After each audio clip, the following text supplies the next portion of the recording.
very good evening to you from wherever you're watching us. It is the 14th day of March 2023. Much has happened in the country and we are here to bring you up to speed with just that. But first, let's take a look at the top of our stories tonight.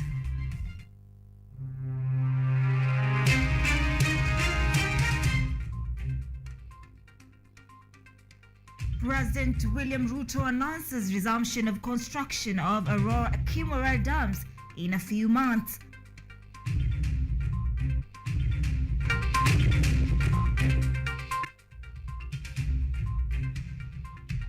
Odinga says he is not interested in the handshake as Azimio intensify protest rallies in Nyanza. A win for UDA as 6 affiliated parties forced to join the ruling party.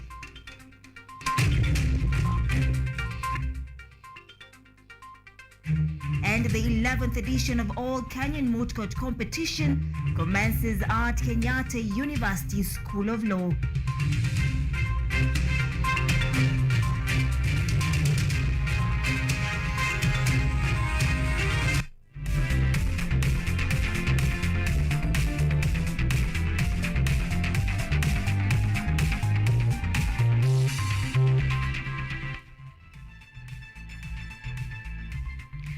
Right, welcome to the broadcast. I'm in the company of SAMMY. OKELLO is a sign language interpreter tonight. I am ODIDA. We are streaming this broadcast live on our social media platforms at KUTV_Kenya.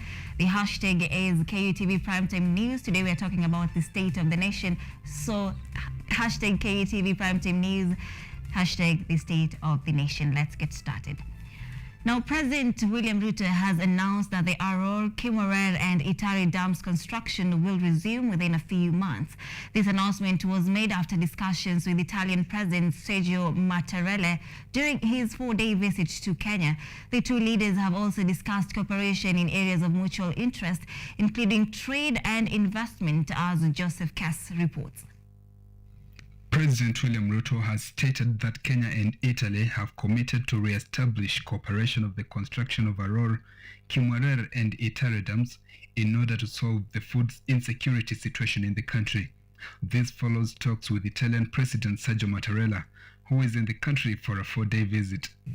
We have signed an MOU through which our two countries shall cooperate in the fields of health towards the realization of universal health coverage and improved pharmaceutical production. We have also signed an MOU on bilateral consultations that will be established and set guidelines for the conduct of political consultations at the respective ministries of foreign affairs. And which are proof of how much our collaboration is advancing. Other agreements will follow, of course, after the agreements we signed this morning. Also because our business communities have plenty of links and plenty of very intense collaboration. The two heads of state have also witnessed the signing of memoranda of understanding and agreements to provide a framework for advancement of bilateral cooperation in different fields. Our two countries, at political and technical levels, agreed to remove non-tariff barriers and to promote greater trade and increased investment, including negotiating avoidance of double taxation agreement, which will usher in significant high levels of foreign direct investment in various sectors by both public and private Italian companies. The leaders agreed to scrap off non-tariff barriers and to hold discussions on avoidance of double taxation in order to ease trade between the two countries. I am very proud to announce that the 3 dams, which were subject to court cases and court matters, we have now agreed on a framework to settle all the outstanding court cases and court matters, and have agreed that the facilities that had been provided for the construction of these dams will be renegotiated so that we can provide for the delivery of the dams and the implementation of the project. Ruto and Mattarella also agreed to cooperate in a number of sectors, including health, climate change, agriculture, and technology. The Italian government has committed to provide 14 billion shillings in grants and soft loans to fund the projects. The government of Italy has also committed to advance 100 million euros in grants and soft loans covering projects in agriculture, development of MSMEs, housing and urban settlement, health, the digital superhighway, and the creative economy. Several Italian companies operate here in Kenya, including on a number of very important projects in several sectors. And this goes to show that we collaborate in a number of crucial sectors, and that is something we intend to foster in a very intense way. Kenya has been congratulated for its role in championing for peace in the countries of Somalia, DRC, Eritrea, and Ethiopia that have recently been stricken by war. Mattarella, who has been in power since 2015, is on a trip to Kenya for 4 days. Joseph Kes, KUTV. Azimio One Kenya coalition has maintained their stand on the demonstrations scheduled to take place on the 20th of this month. The party's leader Raila Odinga took the coalition's protest rallies to Siaya County today in a campaign against the government, which they term as irresponsible and abusive. At the event, Odinga noted that there are members from the government who tried to convince him to postpone the demonstrations. Orange Democratic Movement Party leader Raila Odinga today led the Azimio One Kenya Alliance coalition in their campaign against the government in a hint ground Siaya County. Odinga affirmed his supporters that the next week's Monday peaceful demonstrations are still there, despite being convinced by some government officials to postpone the demonstrations.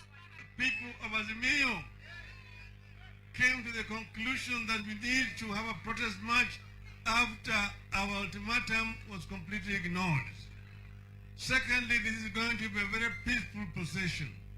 And that's why we've said we don't want any kind of violence, we don't want any bloodshed.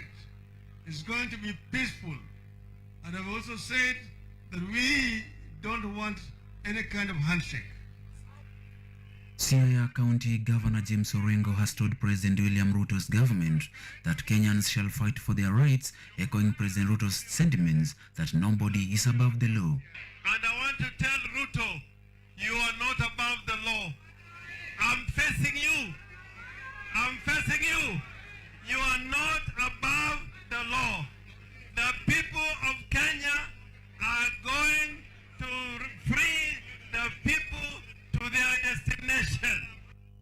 Ugunja Member of Parliament Opiyo Wandayi fired at Kisumu former Governor Jack Ranguma, former Nairobi Governor Evans Kidero, and Migori former Governor Kodobado for meeting with the president and choosing to merge with the government. Nimeona Bwana Ruto sasa ameanza kubambaika. Tulimwambia hapa Nyanza, hapa kwetu hakuna nafasi, hakuna pengo, namna hiyo. Sasa ameanza kurokota mabaki ya siasa. Ameanza kurokota political leftovers. Wale ambao walishindwa uchaguzi, wengine walikuwa magavana term moja wakashindwa, wengine walikuwa wabunge wakati fulani, sasa wote wanarokotwa na Bwana Ruto. Wacha nimwambie ya kwamba hiyo haitamsaidia. Mumias Member of Parliament Peter Salasia on his part said that his people are standing with Odinga in his move to change the leadership of the country, especially the high cost of living which is being experienced. Watu kutoka Bungoma, kutoka Trans Nzoia, Kakamega, tumesema tarehe 20 kwa sababu tarehe 20 dunia mzima itakuwa inaangalia Kenya na ile country ya South Africa. Lakini kwa sababu sisi wa Kenya tuko na shida mingi, hii ya Kenya itakuwa imeshika moto kabisa. Ndio tumesema sisi tunataka tusimame, kwa sababu sisi kama wabunge tumekuwa tukiangalia mambo ya bajeti. Wale wa jamaa wamekata bajeti yote, lakini ukauliza hii pesa inatoka wapi? Only 5 days are left to 20th of March, the date Raila Odinga had announced to lead demonstrations against the government for having ignored their demands, among them opening of IEBC servers and lowering of prices of basic commodities. Mutunga Joseph, KUTV. Now, 6 parties affiliated to the Kenya Kwanza coalition have today folded their parties to join the ruling party, the United Democratic Alliance (UDA), following the call from the party's Secretary General Cleophas Malala to have the parties merge into UDA. The decision by the parties also carries a section of Nyanza region leaders who have vowed to work with the Kenya Kwanza government to deliver projects to the people of Nyanza. Following the calls by the UDA party leadership for parties within the Kenya Kwanza administration to fold and join UDA, 6 parties affiliated to the coalition have today folded and officially joined the ruling Kenya Kwanza party. Among the joining parties include Chama cha Kazi CCK, led by Trade Cabinet Secretary Moses Kuria, Chama cha Mashinani CCM, led by Isaac Ruto, Umoja na Maendeleo Party, headed by former Embu Governor Martin Wambora, National Agenda Party of Kenya, led by Alfayo Agufana, Farmers Party led by Irungu Nyakera, and Economic Freedom Party led by Isaac Hassan Abei. A section of Nyanza region leaders including former governors Evans Kidero, Okodho Bado and Jack Raguma have also confirmed joining UDA. The merging of the parties has however been refuted by Ford Kenya Nyanza branch chairman Charles Mogaka, who says that folding the parties is not a priority at the moment. Hiyo mambo ya kutuambia ati vyama viungane, sisi wanachama wa Ford Kenya kutoka eneo hili hatutakubaliana na mambo kama hayo. Kwa wakati huu Kenya inaendelea kupigana na jangwa la njaa, ugaidi kule Northeastern, vile watu wetu wananyang'anywa ng'ombe. Saizi sio wakati wa kuambia watu wakuje pamoja wafunje chama zao ili waweze kukuwa na chama moja. While addressing the press at the UDA headquarters, the former Nairobi Governor Evans Kidero confirmed his decision to join UDA, citing that the ruling party cares for the people of Kenya and that he is ready to work with the president towards the country's development. The UDA party continues to recruit more parties to fold and join them, a move that has been greatly condemned by Azimio leader Raila Odinga. Ruth Wanjiru, Fukeyu TV. Moving on, members of Kirinyaga County Assembly who are ejected from leadership of various House committees have written to UDA Secretary General Cleophas Malala to intervene. The 5 members were kicked out of office over alleged misconduct.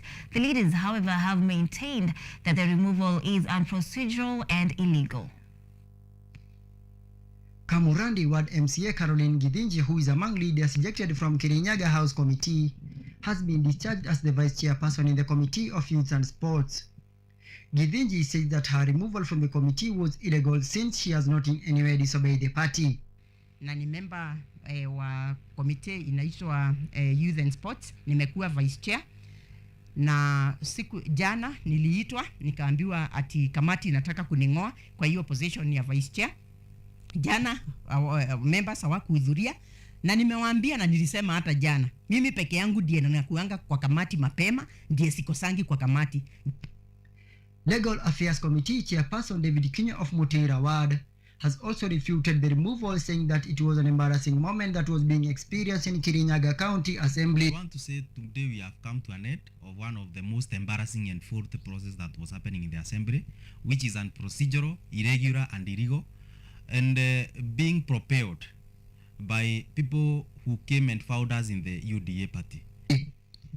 Also discharged was Kirogoya Ward MCA Eric Muchina, who said that their removal was engineered due to the fact that they attended a function that they were invited by the Kirinyaga women representative. Sioni ati jinsi ati utangolewa kwa sababu ulienda function ya women rep ama mwakilishi wa wanawake Kirinyaga ambaye anaitwa Kasheri. Wabunge tuko na wao hapa wa mama wameambiwa hawaendi kusupport mama mwenzao kwa sababu wameambiwa wasifike kwa ile function. Sisi tukiwa wanaume na huyu mama tukiwa hapa tunajitahidi tunaenda kusupport women rep kwa ile program alikuwa nayo. The MCA's lawyer Peter Mwangi said that they were illegally removed since no accusation were proven and that they were not given time to defend themselves. Mwangi said that they have an alternative legal procedure to fight the illegal removal. Nonetheless, be proceeding to explore the other avenues of legal avenues where we will advise and sit down. But as is right now, we are seeking, and we've written a letter to the Honorable SG. The members of Kirinyaga County Assembly who were ejected from leadership of various House committees are now calling upon the United Democratic Alliance Secretary General Cleopas Malala to intervene and save them. Wilson Tobiko, KU TV. The All Kenyan Moot Court Competition, an annual national competition hosted by Kenyatta University School of Law involving all law schools in Kenya, has kicked off today. This year's Moot Court Competition theme is Social Economic Justice, Enhancing Government Transparency and Accountability for Protection of Human Rights. The event will run from March 15th to 17th, with the finals expected to be held at the Supreme Court. Kenyatta University Vice Chancellor Professor Paul K. Wainaina, together with the Registrar and the Head of Tribunal Secretariat Anna Suga, who represented Chief Justice Martha Koome, officially opened the 11th edition of All Kenya Moot Court Competition at Kenyatta University Law School. It's now my singular honor and pleasure to declare the 11th edition of the All Kenyan Moot Court Competition officially open. Thank you. All those people who have been supporting us, and I think we want to say thank you, and we want to say you continue supporting this event, which is really, really, really important for the training of our lawyers. According to the Vice Chancellor's remarks, the 11th edition has been made possible by different stakeholders who saw a need in investing in the competition. The VC also underscored the theme of this year's Moot Court Competition, where he stated that the theme aligns with human interest factors, adding that the issues that will be presented will help in solving issues affecting human dignity. Through this moot competition, Kenyatta University creates a platform for legal practitioners, scholars, policymakers, and students to engage in an open and vibrant discourse on contemporary issues and formulate possible solutions. More importantly, it offers an opportunity to pass legal knowledge and expertise to an upcoming generation of Kenyan lawyers. The Registrar and Head of Tribunal Secretariat Anne Asuga commented on the step that has been made towards social justice, saying that the judiciary has come up with measures to ensure that human rights are enhanced according to the Constitution. Commissioner Lucy Ndungu also weighed in on the matter, where she stated that commissions in Kenya are on the forefront of ensuring that human rights are observed to ensure accountability of human rights. Beyond social and economic rights, it's also important to appreciate the right to equality and non-discrimination also has a bearing on the realization of social and economic justice. It is in this context that Article 27 of the Constitution protects all persons from direct and indirect discrimination. Commission on Administrative Justice is willing and ready to enhance government transparency and accountability in the protection of human rights. On the other hand, Professor Wanjohi Washeke, Deputy Vice Chancellor, School of Academic, underscored the milestone that has been achieved by Kenyatta University law students, applauding them for fully organizing the event, adding that the moot competition will fully equip law students professionally. To appreciate the partnership and the mentorship that we have received from our external partners as this event has been organized. There are very many in this room. I know there are very many others who are not in this room. We appreciate your input, we appreciate your mentorship, and we appreciate the support that you give to our students as they train. The theme of this year's 11th edition of All Kenya Moot Court Competition is Socio-economic justice, enhancing government transparency and accountability for protection of human rights. The event has brought together different law schools in Kenya, where it has received support from different stakeholders. Edward Nyamo, KUTV, Nairobi. Thank you so much, Edward Nyamu, for that report. It's 21 minutes past the top of the hour. We are taking a very fast short break at this point. Of course, we have Kaiser Obed in studio for a conversation on the state of the nation. Stay tuned for that.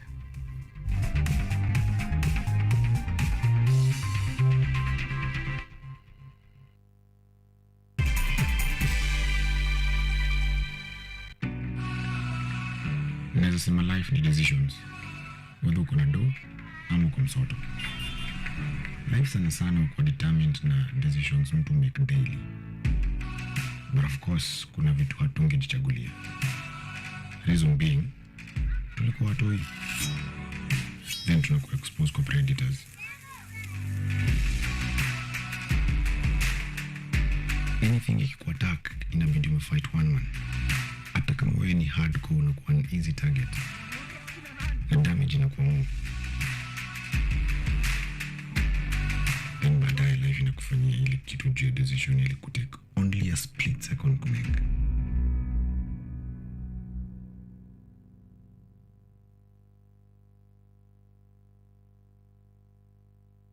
Welcome to Children's Corner.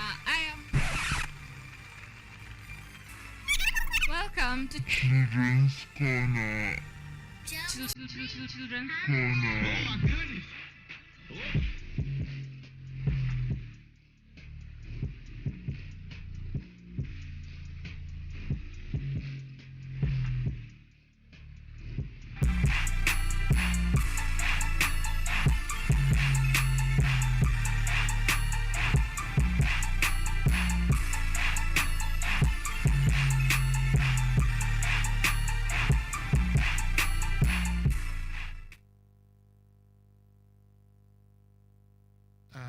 Endometriosis, this is a condition that occurs in females, and what happens is the inner lining of the uterus is found outside the normal position, such that it is outside the uterus. You find the commonest symptoms of endometriosis is chronic pelvic pain. It is worse during periods, but it can be there even when there are no periods. Endometriosis is a disease whereby the uterus lining grows outside. This can lead to severe pain and can also cause infertility.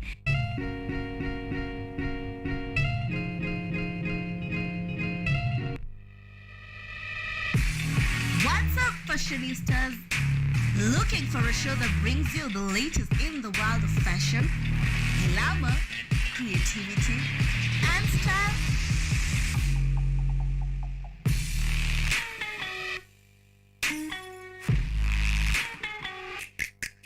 Fashion Diaries got you sorted as we explore street fashion, modeling, runways, red carpet events, and so much more. Catch me, Ashley Asachi, as we unlock the greatest fashion events. Keep it locked.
All right, welcome back. Welcome to our discussion of the night. Tonight we're talking about the state of the nation, occurrences that have taken center stage. Let's just say in the first batch of March. We are in the 14th day of March, and tonight I am joined by Kaiser Obed, who is a political scientist, but I hope I'm not butchering that, Kaiser. You will tell us more about that, about who you are. You will tell us that for yourself. Karibu sana to studio. Glad to have you here tonight. Thank you, Anne. I'm Kaiser. As you have said, I'm a political scientist. Yeah. I graduated from University of Nairobi. Yeah, so I understand what has to do with politics and governance. All right. Yeah. I was being directed earlier on to refer to you as a budding political theorist. Yeah, sure. What about that, Kaiser? When you study political science, we have different disciplines inside political science. We have political theory, we have public administration, we have the political science, international relations. Yeah. So of all those fields, as Kaiser, I think I was more interested of the political theory side. Now that I've not done my PhD and masters, so I'm a budding. Budding means that you are coming up. So that's why I found myself as a budding political theorist. Yeah. All right. Now, Kaiser, I would really want us to just start this off with a matter that has been hitting the headlines. I think Matiang'i's issue is still taking center stage. Sure. Now, there were a series of meetings that were held to manage the goosey politics. We saw a meeting between Education Cabinet Secretary Ezekiel Machogu days before Matiang'i's greeting by the DCI, right? Yes. We also witnessed protest in Kisii regarding the same. So does the goosey politics have anything to do with Matiang'i's freedom that was accorded to him yesterday by the DPP? I think I should let you know that I come from the area. So I, you know, as a political scientist, you have to look at issues without emotions first of all, because I since the day Matiang'i, we can quote unquote say who started. I have seen people say, oh, it is a revenge, it is this and that.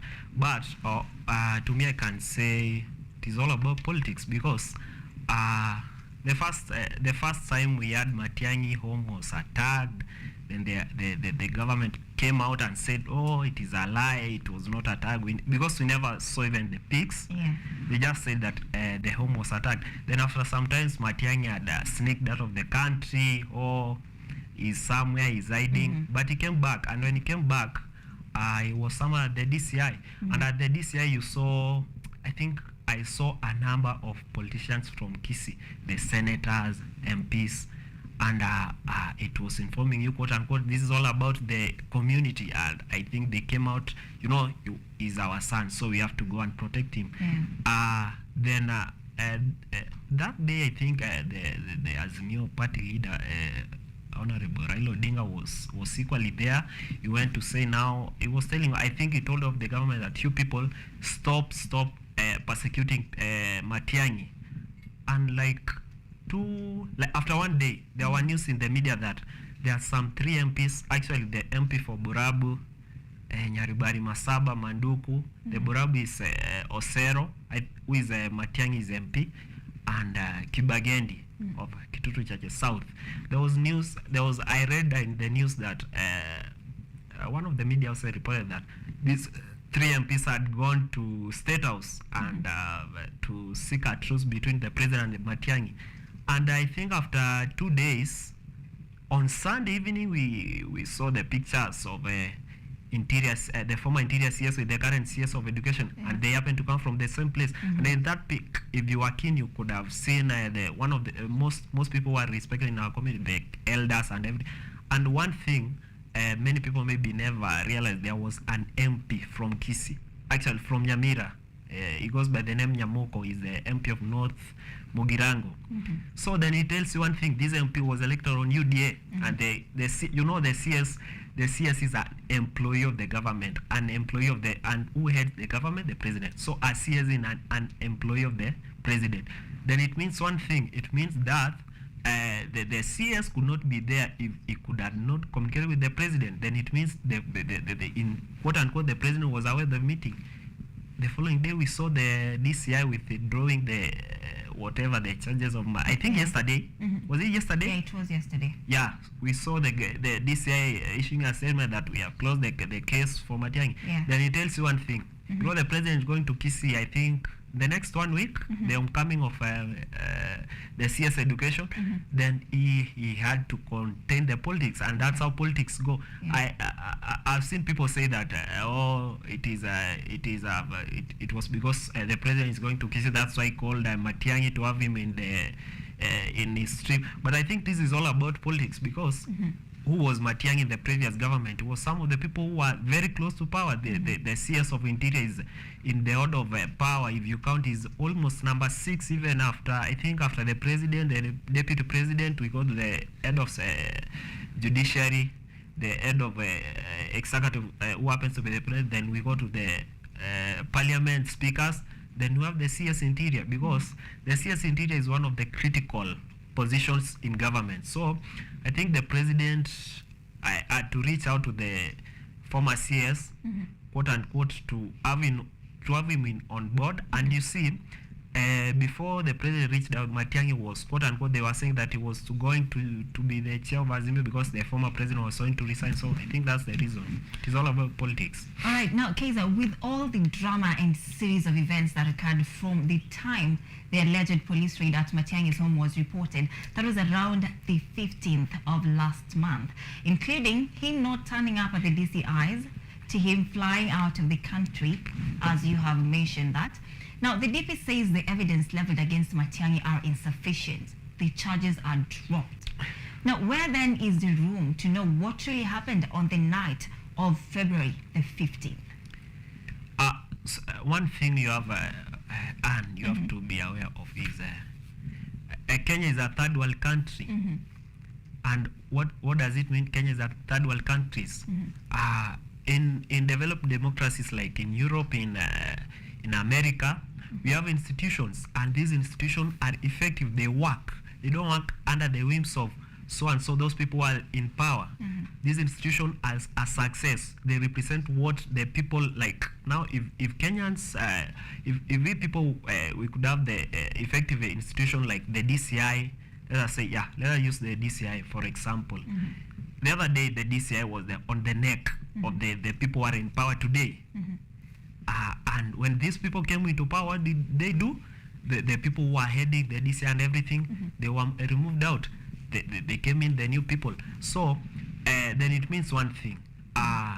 It depends who is up there, because I heard today, was it today, yesterday, that the security at the DCI told Mheshimiwa Raila that you know, we are not going to open the gate because we are waiting for orders from above. Really? Why should the officers working with the DCI, which is an institution of government, tell you that we are waiting for orders? And that's why I think in our countries, like I've said, in developing democracies, which we call third world countries, institutions are working under the few elites who are in power. Because let me tell you, today, if we say the president after his 10 years tenure, someone comes in who was against maybe the current president, the person who comes in is going to change, is going to make changes at the security docket. And you have seen, like, it is not the first time, not the second time. It is always something that is happening. So I think in our country, I can say the institution are working at the mercy of the few elite. In Swahili, they say ni kujuana. Is that what you mean? Of course.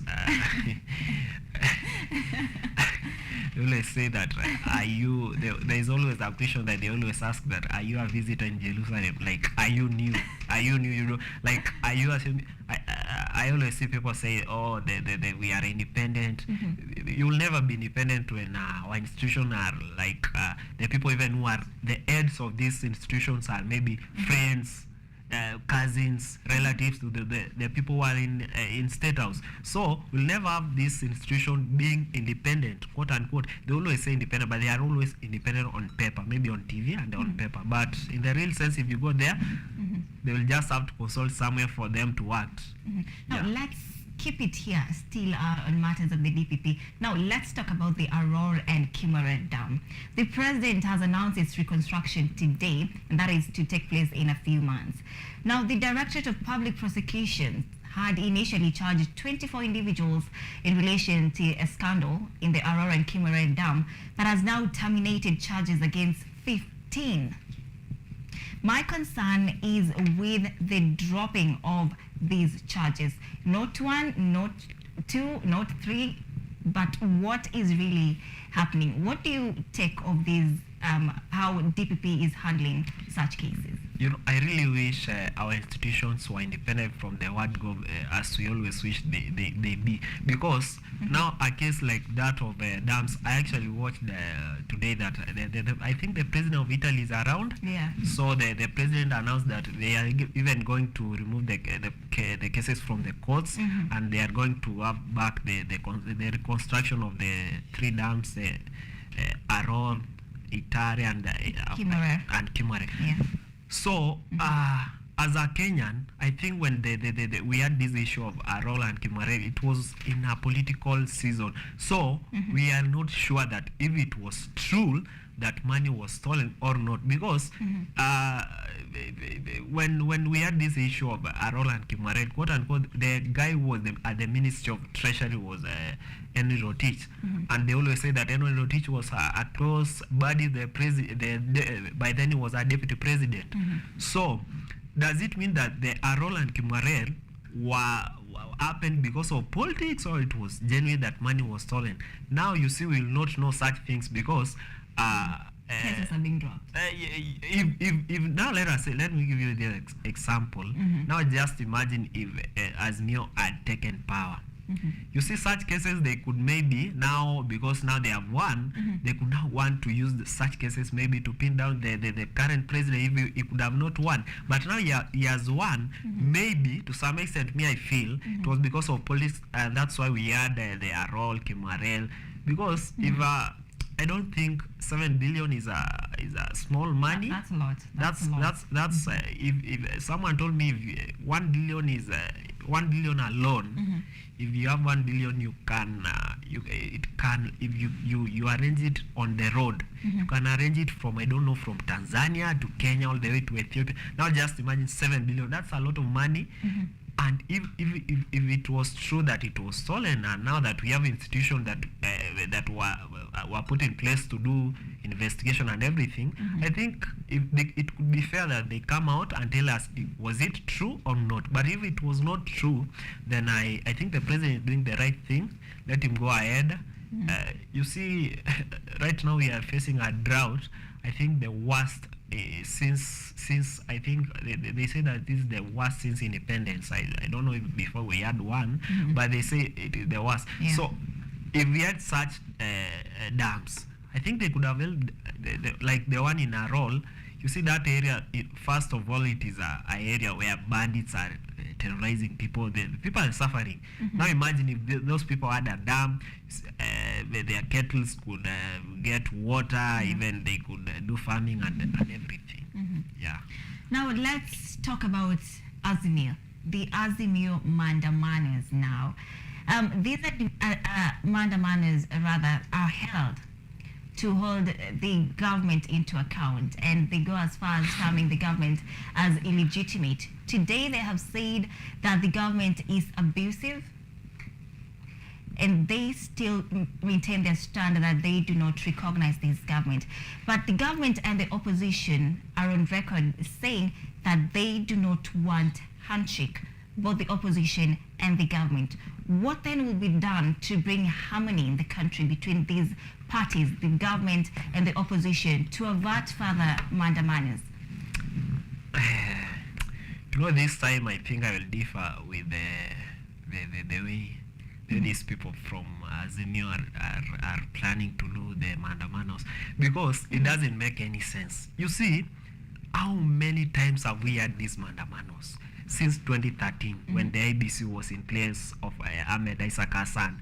By then we had COD. COD came out and said that this IBC is not okay and everything was removed.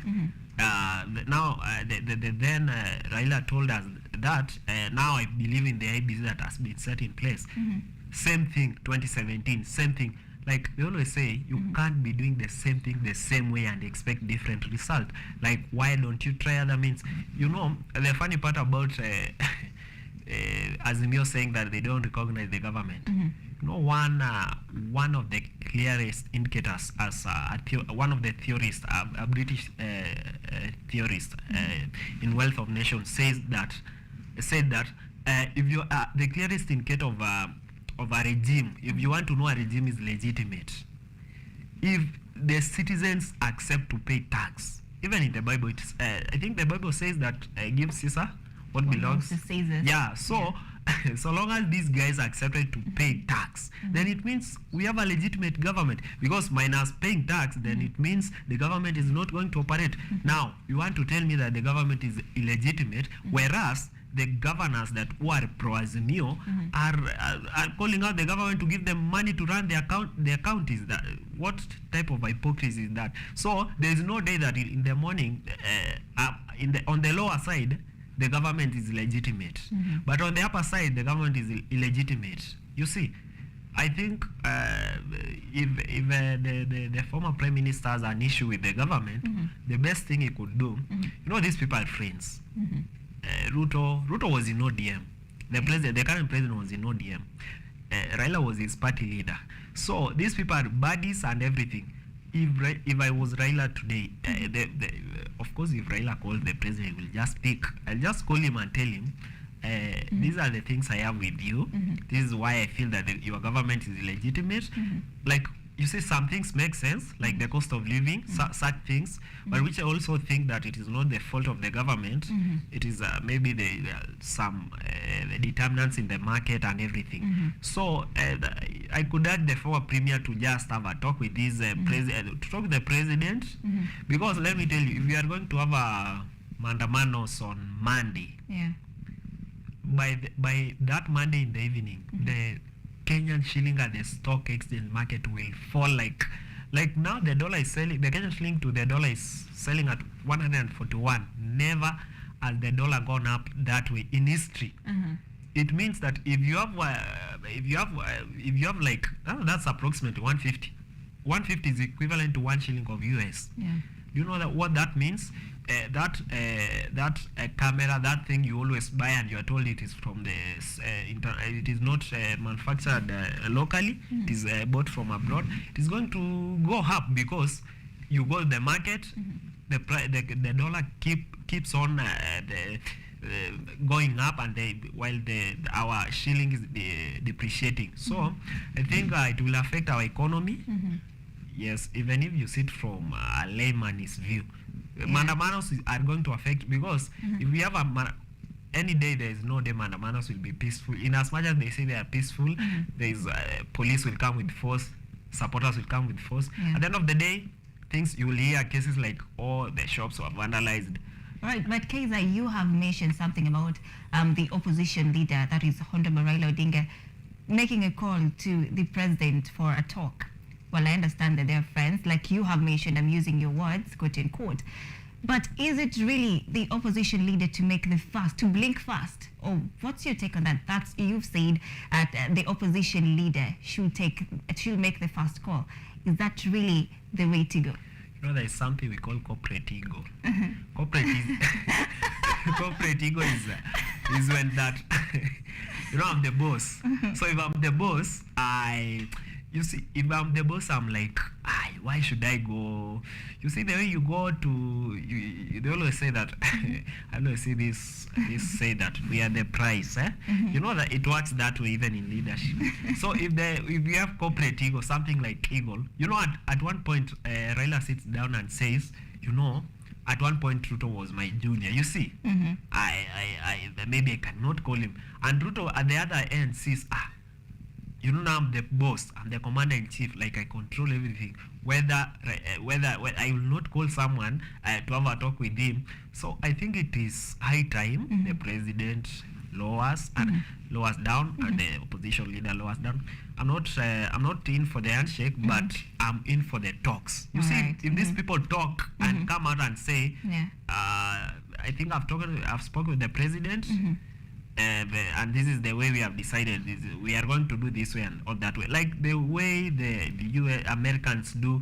You see, if you watch the US election, in as much as Trump was angry when Biden defeated him, at the end of the day he called him, and in as much as they say that he never congratulated, but he called him and told him, now you are the president, so I have to respect you and everything. Maybe we'll have politics some other time, because I've never understood what is wrong with our country. You see, Nigeria had election the other week. Right now, if you go to Nigeria, those people are not even interested in politics anymore. Like after elections, everyone goes back to whatever he was doing. But in our country, if someone comes to Kenya today, you might think we are having election next week, because I saw today Azimio were meeting in Sia. You might think the kind of tone they were using, you might think we are having general elections next week. All right, Kaiser, you also on record right here. You say that there's not so much difference with the events that are taking place right now. Demand, you've said they took place in 2013, in 2017, which you're very much correct. But if those events, especially the one in 2017, constituted the handshake, why then do you think in 2022? What then do you think of 2023? Is there going to be a handshake, really? Okay, one thing you also have to recognize, when you go to class, you will study about the personalities of different leaders. We have what we call idiosyncratic variables of different people. We have age, education, the childhood experience, and everything. So these things are different. You see the personality of the former President Uhuru Kenyatta, maybe was remorseful, was someone who is humble, unlike maybe the current president, because these people are not the same. You see, if it was him maybe who is in power today, maybe we could not have a mandamanos, because maybe we could say, no need of having mandamanos, just let us come and talk. But you see, the current president, maybe he believes in his way. And you see, you cannot judge these leaders, because there's different people, different personalities. They believe in different ideologies. And I think to some extent, the way I look at our president right now is a Machiavellian. A Machiavellian is a person who believes that I'm right, the way I'm doing things. And Machiavelli advised the prince that you should not give time to your enemy, like you should not entertain him. So really? Yeah, sure. You can read the prince. There's a about the president. I would really love. Let's just leave it at that at the moment, right? Okay. So I came across this question as one of somebody was asking, what is the goal for Maandamano? Is the goal for Raila to be accommodated in the government? And if yes, if he is accommodated, is the problem for Mwananchi's problems solved, or Baba just get accommodated by himself, for himself? I think some of the claims that the former premier is raising are very genuine. Like I've said before, the cost of living, such things, are genuine. They are really affecting. Nowadays, people hardly take 3 meals a day. They just take one, because the cost of everything has gone up. Like the other day I was in a supermarket, and I think you just look at the prices of things, and this week, you go next week, they have changed. So I think some claims are genuine. But on accommodation, I'll not say that really wants to be accommodated, because you never know. The way you see, if you look at the current government, the way the way it is constituted. There are some people who support the government and they have not even been rewarded, maybe quote unquote. They are outside in the cold. So I'm just imagining now, if the president decides to accommodate the former premier into his government, like do you think these people in a country like ours, do you think these people are going to cool down? No, they are just going to be on the neck of the president. Oh, wow, you accommodated. Because what did we see in the handshake? Because for one to accommodate someone like the former premier into government, then it means he's going, you have to sit down and talk. Because you are not going to call him and tell him, I've incorporated in my government. You are going to talk. Then it means if you are going to talk, I'm going to have my demands, he's going to have his demands. What if among his demands is put my people in government, this and that, like we saw in the previous handshake and everything. So I don't think the president will into the call to accommodate him in government, because personally, from the experience of the previous handshake, okay, it was well for our country, economic wise, and everything was going on well, but also we have to look on the negative side. It was during the handshake that we had the COVID billionaires and everything. And the reason maybe I may disagree with the former premier, there are some things that he's championing right now. But when he was in the former government as under quote unquote handshake brothers, you never had him. Why? Because these people are the same. They just eat.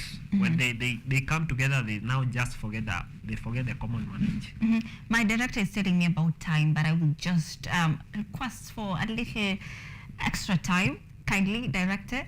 Now let's talk about the Azimio allied leaders' visit to State House. We see former Kisumu Governor Jack Ranguma. We have former Nairobi Governor Evans Kidero. We also have Obado right there.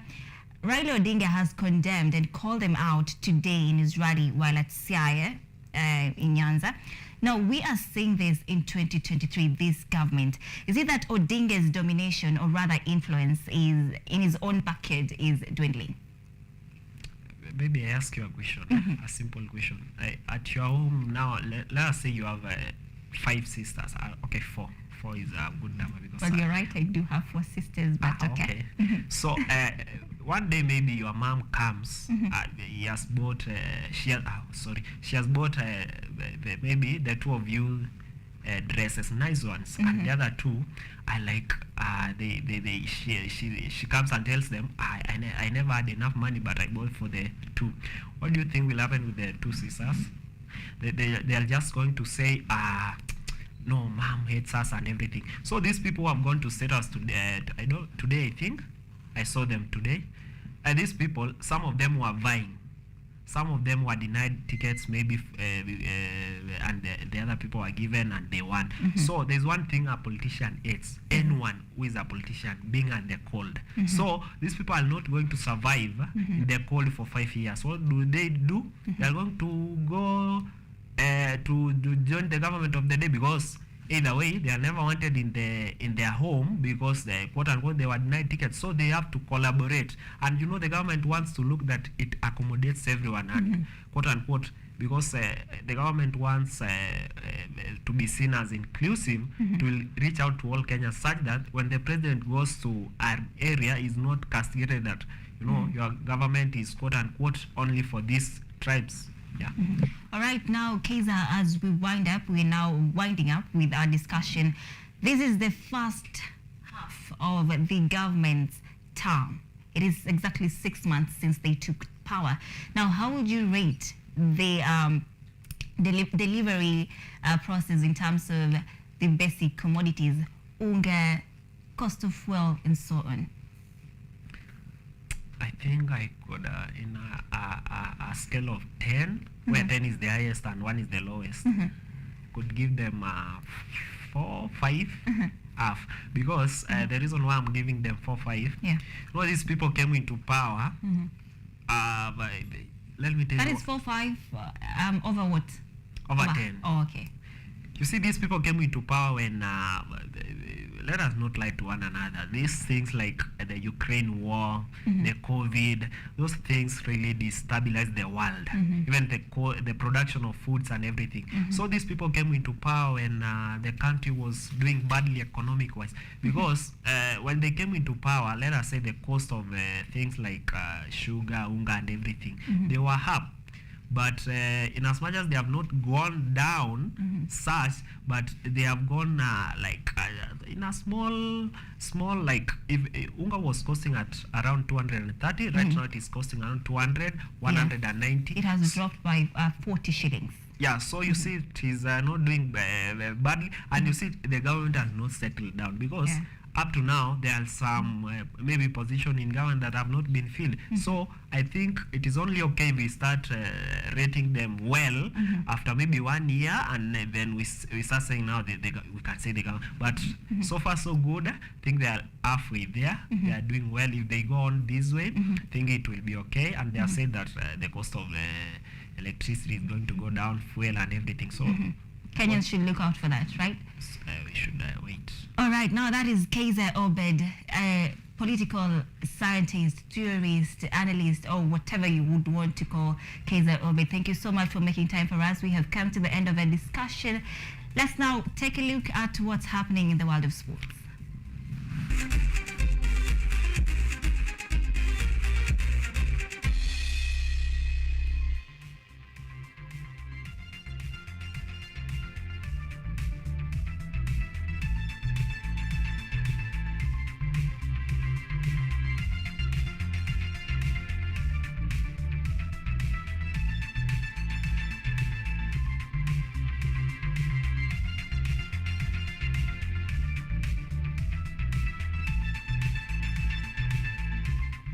Now, Kihunguru Rockster rugby team continues to shine amid deplorable state of pitch and capacity building that has slowed its growth. Founded in 2021 with the aim of keeping young yet vulnerable children out of crime, the Kihunguru Rock Rugby Academy has become a beacon of hope in a community that is synonymous with high rate of crime, with players like Tabitha Mudhoni earning a call up to under 18 national team. Take a look at this special feature by Auma Evans. Passed through Kiunguro Street into the maze of Old Kiunguro Anglican Church of Kenya, Kiunguro Rock's rugby team is the first from the right. 3, 2, 1, Here, resilience, love and passion for rugby run deep. Position. When he was first posted in this area, as a law enforcer, part of his job was to restore sanity in an area that is synonymous with crime. Salbato Lassa knew he had to start from somewhere. It is then that the idea of Kiunguro Rockstar Academy was born. The time I came here, even my aim was not to try, it was not there to create a rugby team. Young boys from the age of 4 years to 17 years, they are obvious target, because if you capture them, they have no place to go.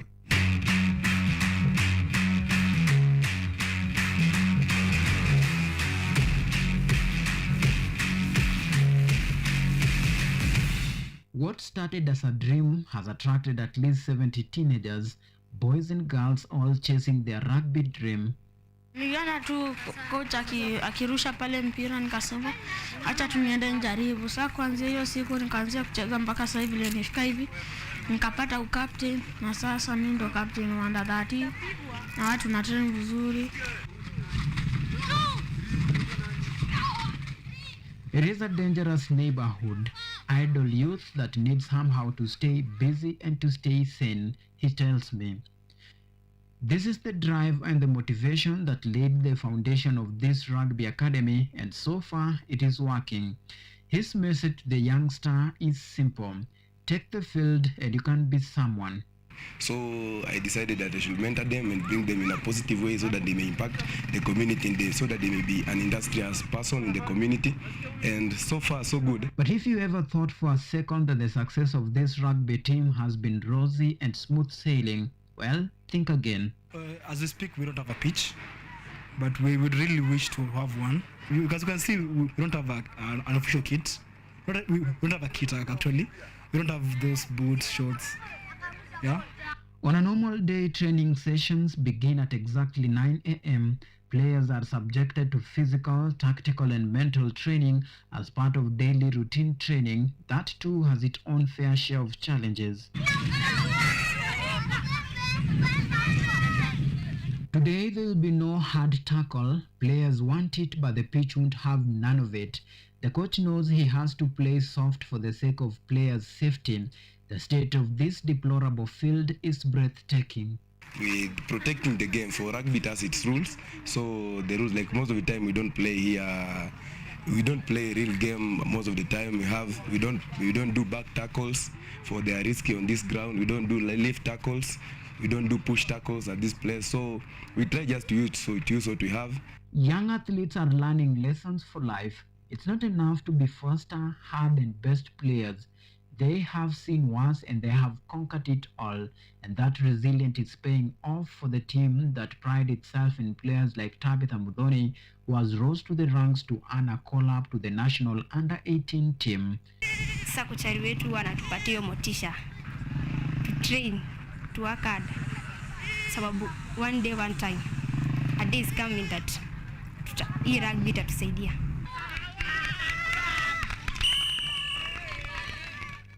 The team faces many obstacles, for example, this field. But who said you need a good field to play rugby? There is no obstacle too great to shatter their dreams. Auma Evans for KUTV, Nairobi.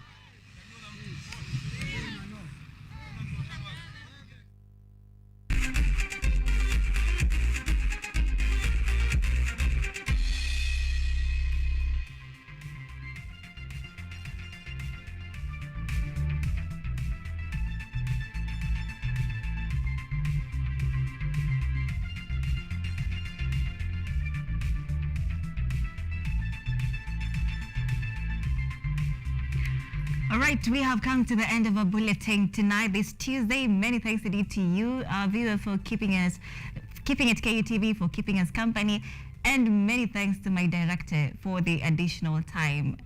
Really, thank you so much. You'll be joined by Evans Auma tomorrow, of course, for the Primetime News, and Dennis Odhiambo for Mizizi ya Habari. Be sure to catch that. See you next week, inshallah, as they do say in Swahili. My name is ODIDA. SAMMY OKELLO is our sign language interpreter tonight. Have a good night.